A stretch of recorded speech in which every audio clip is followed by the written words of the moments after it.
Happy Thursday, everyone. This is Laurie-Ann, and you're listening to Be in Demand. This is the podcast where I help entrepreneurs just like you leverage speaking opportunities as your best form of marketing, get positioned as the expert, and monetize your message. Today is a special speaker breakthrough session with my good friend, Beth from the Mixer Mind. Well, good morning, Beth. I'm so excited to have this session with you. If you can just share with my audience who you are and briefly what you do. Of course. Thank you so much for having me. I'm so excited to be with you. So I'm a former TV producer and now a visibility strategist. And what that means is not only to earn media for your brand, but really overhaul how you show up, how you gain visibility, and most importantly, how you translate that into actual income for your brand. Nice. You do some speaking because I've seen you speak. Yes. And what do you want to get out of this session?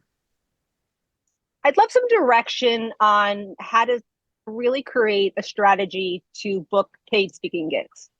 I've spoken, I don't know, Laurie-Ann, if I told you this, but I actually been speaking since I was like 15. I spoke in front of 10,000 people when I was 16. The girl that was supposed to do it got sick. My dad turned around to me and he was like, "You're up. Here's that.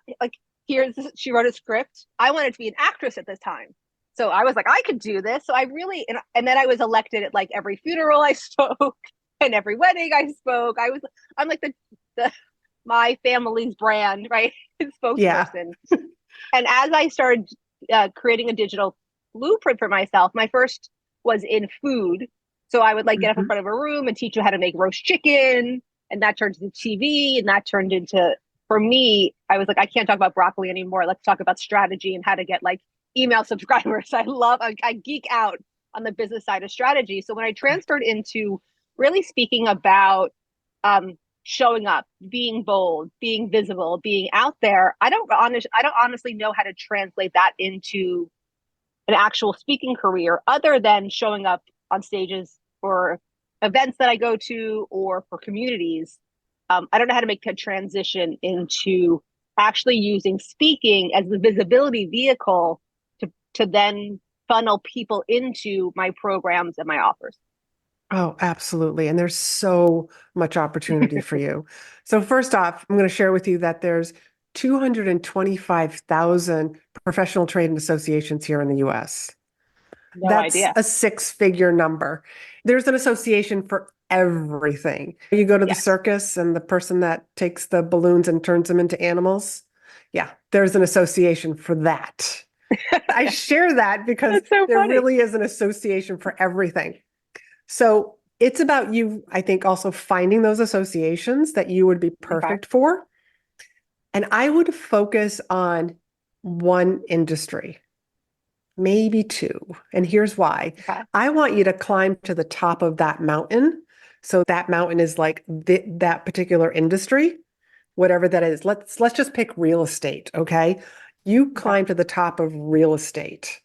Then other people in other industries, because other mountains can now see you. Okay. So focusing your efforts on one or two industries. I know it's probably not going to be real estate, but real estate, and Oh, visibility do kind of go hand in hand. yeah. And I, Visibility for agents is huge. I actually was an agent for Mhm. a second, so I kind of understand that industry. Of course you were. So I was like, with, and the beautiful part about real estate is they're constantly in education mode. So for yes. you to go in and speak maybe in an office and maybe a Yeah. division, but they've also got conferences that are dedicated for women realtors, Hmm. statewide, nationwide. I mean, like you can just keep building your way up. And sometimes we start small, we start in our own area, and like, let me come and show you what I can do and help that office and build your way up because it's Oh. whoever owns the office or runs the office, they Hmm. probably can make the connection or the introduction for who is running the conference. Yes. Oh, you have my So, wheels turning already. 100%. Honestly, I wouldn't have thought of that. Like, I wouldn't have thought of that because I have friends who's a broker. Like, I used to go to education classes when I was doing real estate for a minute. So why can't I go back and be like, hey, I'm back, but now you have to pay me to come in and talk to your people. So that Yes. would be awesome. Yes. Yeah. And ask Okay, I'm them, with you. like, what is their budget? So Hmm. instead of going in there with like, here's my speaker fee, find out what their budget is for training. Right. And, as the consultant, you're willing to work with them and help their people. And who Hmm. knows what can happen? It could become Yeah. like some sort of a yearly training that you do or a quarterly training that you end up doing. And then, part of your agreement with him could be that he refers you to other people who would also benefit from the same message, the same training. Right. So that's Okay. one idea that kind of like Wow. comes to mind. That's an easy Who, one too. yeah, yeah. So this next one's going to Yeah. be an easy one too. And how many stages have you gotten on so to date? When you say stages, do you mean like an, at a conference, or like I spoke in a Facebook group last week? What do you mean by stages? All of the above.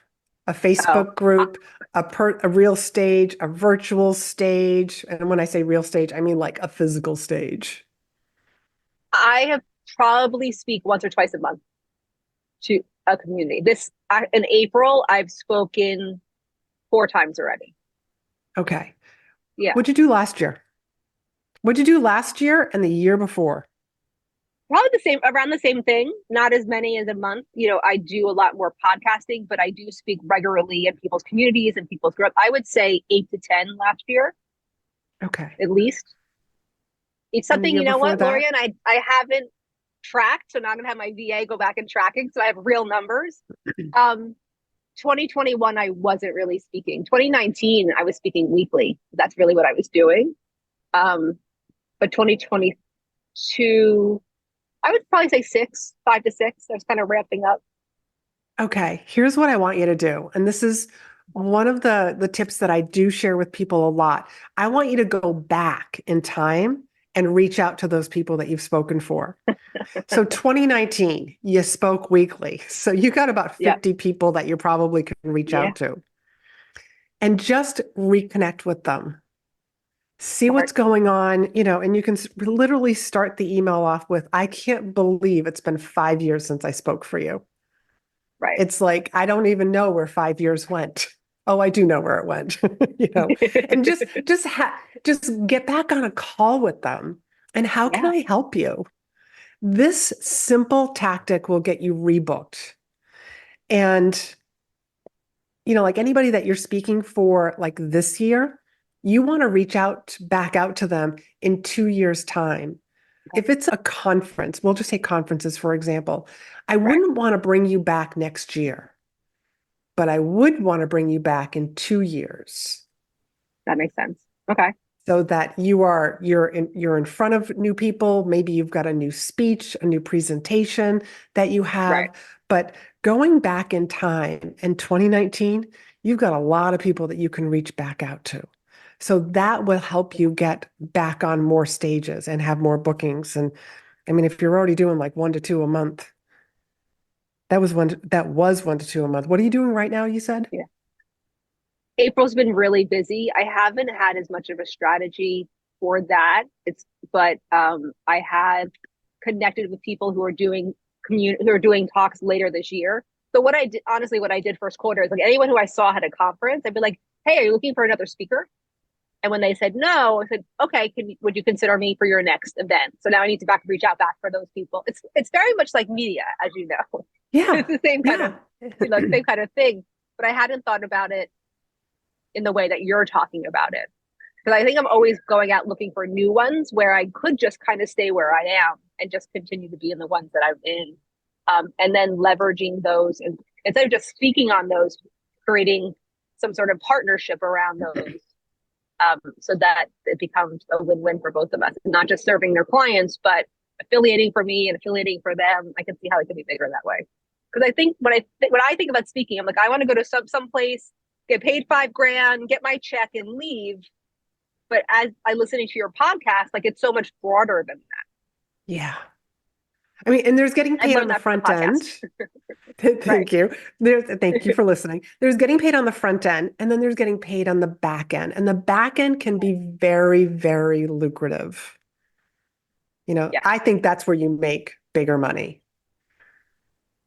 So to Oh, be able to have a yeah. process also, like you've spoken, to have a post process, like getting testimonials, getting referrals, like my speaker agreement, it specifically says that they will refer you to 3 other places or groups of people that will benefit from the presentation that they just saw. So, Wow. so you could have Those something little like things. that. Yes, it's those Right. little things. So that's how like somebody who just like loved what they saw, now they're sharing you with other people. And so this is how it really snowballs without you having to do a whole lot. Yeah, from And the then it's presentation about that I did in January, people definitely. I booked a lot of stages for the rest of the for. I've booked not a lot. I would take that back. I booked 4 stages from that talk or podcast or appearances. but that's 4. And those Yeah, 4 like will turn into 2 more. So there's another 8. And then that 8 right. turns into like it snowballs so quickly and so easily. Awesome. I see that. And now I'm like, okay, I have all these names in my head that I want to go email later. 100%. Yeah. And just getting in the habit of keeping in touch with all of these people who have booked you. Because by Yeah, keeping in touch with them, as they change positions, and let's just say like it's a meeting planner that was working on this conference, but now they've shifted, they've gotten promoted, they're working for a big organization. Like we just never know. And who right. can they connect you with? I know the perfect person that you need to be in contact with, and then they're making more introductions for you. Again, it's it's like your media. Yeah, it really is. But my question's about the meet because I've heard this before about meeting planners. Who am I? So for communities and speaking in, in on Zoom and in smaller rooms, but when we talk about those bigger conferences, is it getting in front of the people who are putting it on and the meeting planner? Like who is the person who's actually booking the people? It can be both. It can be Okay. both. So I have had meeting planners who have been clients of mine in the past when I was doing more leadership executive coaching. And she did say, like, a lot of times, because you'll have a meeting planner who puts together, this is all that they do is they put together conferences. They see so many speakers that a lot of times the client will turn to them and say, we need a speaker on visibility, on media.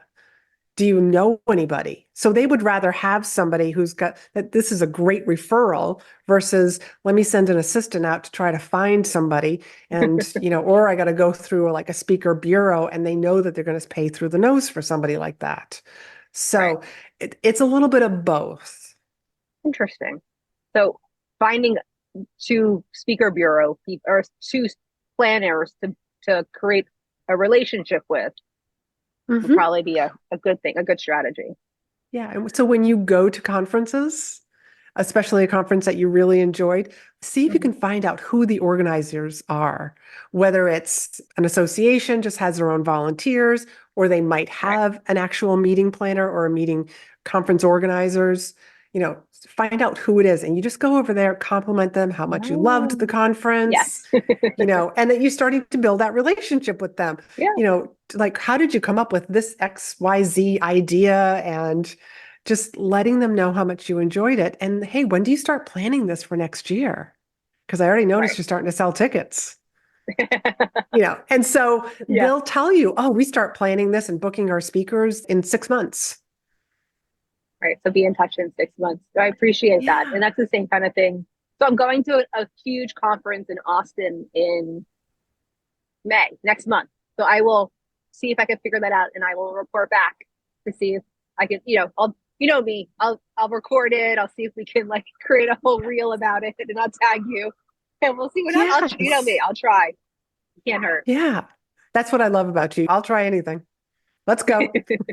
Let's see if this works. Yeah. I think as an entrepreneur, we have to be that way. Otherwise, and I've done so many, not so many, but pivots or kind of moved through what was really my strength. And I really like that impact on the stage. I really enjoy it. When I was on stage earlier this year, like I got off and I was like, oh, I forgot how much I love this. It's like for me, it's like being on live TV. It's the same kind of thing. Anything can happen as it did.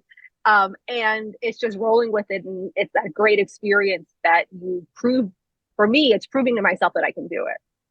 Yeah. And then making an impact on the audience and getting that, I always like the laugh in the room is what gets me going. It's like, as long as I can get that first laugh, then I'm all in.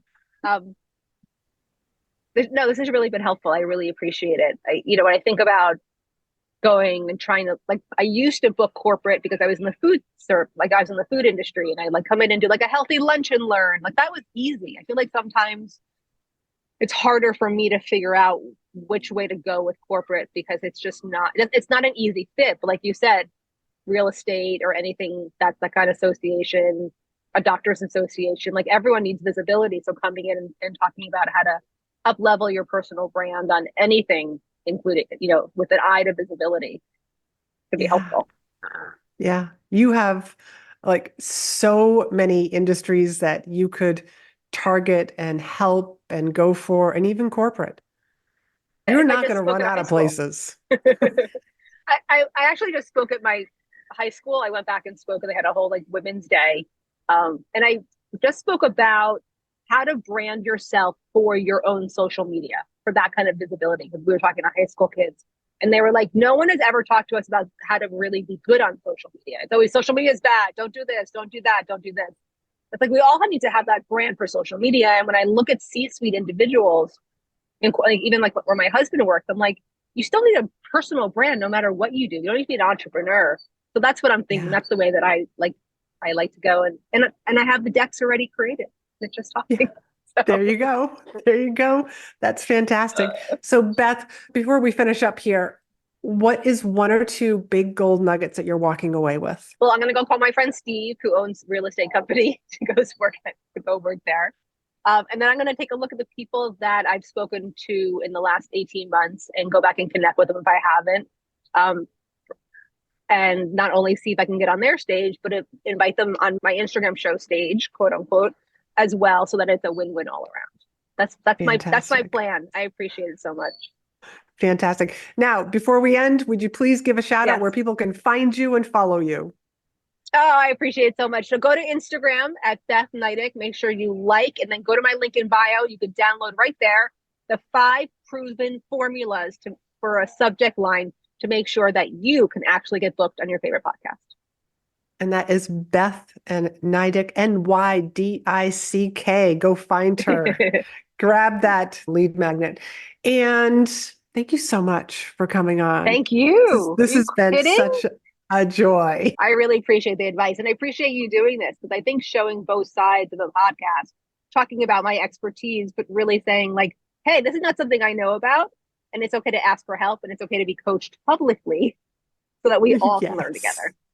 Yes. Yes. Thank you. Well, I hope you enjoyed that. And if you're a coach or a consultant or a service provider and you're tired of hearing crickets and you would like to get one of these speaker breakthrough sessions, this is a free 20-minute session where I will analyze where you're currently leaving money and opportunity on the table when it comes to visibility, how to book more sales calls, and how to leverage those speaking opportunities.